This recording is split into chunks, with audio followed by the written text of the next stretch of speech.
ತಾಲೂಕು ಕಚೇರಿಯಲ್ಲಿ ಚುನಾವಣಾ ಕಡತಗಳ ರಹಸ್ಯ ಸಾಗಣೆ. ಶಿರಸ್ತೇದಾರ್ಗೆ ನೋಟಿಸ್. ಮೇಲಾಧಿಕಾರಿಗಳ ಅನುಮತಿ ಇಲ್ಲದೆ ಚುನಾವಣಾ ಉಪಕರಣಗಳ ಸಾಗಣೆ.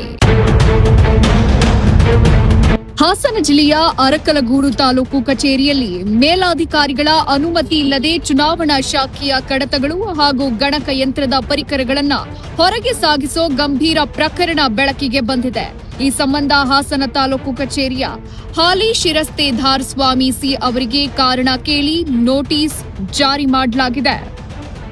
ಅರಕಲಗೂಡು ತಾಲೂಕು ಕಚೇರಿಯ ಚುನಾವಣಾ ಶಾಖೆಯಲ್ಲಿದ್ದ ಗಣಕಯಂತ್ರ, ಸಿಪಿಯು, ಕೀಬೋರ್ಡ್, ಮಾನಿಟರ್ ಮತ್ತು ಇತರೆ ಪ್ರಮುಖ ಕಡತಗಳನ್ನು ಜುಲೈ 23ರಂದು ಕಚೇರಿಯಿಂದ ಹೊರಗೆ ಸಾಗಿಸಲಾಗಿದೆ.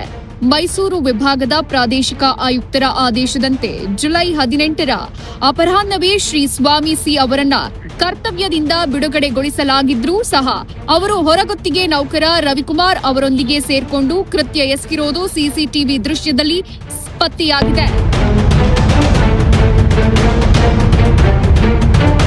ಯಾವುದೇ ಪೂರ್ವಾನುಮತಿ ಅಥವಾ ಮಾಹಿತಿ ನೀಡದೆ ಈ ರೀತಿ ಚುನಾವಣಾ ಉಪಕರಣಗಳು ಹಾಗೂ ಕಡತಗಳನ್ನು ಸಾಗಿಸಿರುವುದು ಅಕ್ಷಮ್ಯ ಅಪರಾಧ ಅಂತ ಅರಕಲಗೂಡು ತಹಶೀಲ್ದಾರ್ ತಮ್ಮ ನೋಟಿಸ್ನಲ್ಲಿ ಉಲ್ಲೇಖಿಸಿದ್ದಾರೆ. ಈ ಬಗ್ಗೆ ಸಾರ್ವಜನಿಕರು ಹಾಸನ ಜಿಲ್ಲಾಧಿಕಾರಿಗಳಿಗೆ ದೂರು ನೀಡಿದ್ದು, ಯಾರ ಪ್ರೇರಣೆಯಿಂದ ಈ ಕೃತ್ಯ ನಡೆದಿದೆ ಅನ್ನೋದರ ಬಗ್ಗೆ ತನಿಖೆ ನಡೆಸಿ ಸಂಬಂಧಪಟ್ಟವರನ್ನ ಅಮಾನತುಗೊಳಿಸುವಂತೆ ಜಿಲ್ಲಾಧಿಕಾರಿಗಳು ಸೂಚನೆ ರವಾನಿಸಿದ್ದಾರೆ. ಕೂಡಲೇ ಸಾಗಿಸಿರುವ ಎಲ್ಲ ಗಣಕಯಂತ್ರಗಳು, ಪರಿಕರಗಳು ಹಾಗೂ ಕಡತಗಳನ್ನು ತಹಶೀಲ್ದಾರ್ ಸಮ್ಮುಖದಲ್ಲಿ ಹಾಜರುಪಡಿಸುವಂತೆ ಹಾಗೂ ಈ ಕುರಿತು ಲಿಖಿತ ಸಮಜಾಯಿಷಿ ನೀಡುವಂತೆ ನೋಟಿಸ್ನಲ್ಲಿ ಸೂಚಿಸಲಾಗಿದೆ. ತಪ್ಪಿದ್ದಲ್ಲಿ ಶಿಸ್ತು ಕ್ರಮ ಕೈಗೊಳ್ಳೋಕೆ ಮೇಲಾಧಿಕಾರಿಗಳಿಗೆ ಶಿಫಾರಸು ಮಾಡಲಾಗುವುದು ಅಂತ ಎಚ್ಚರಿಕೆ ನೀಡಲಾಗಿದೆ.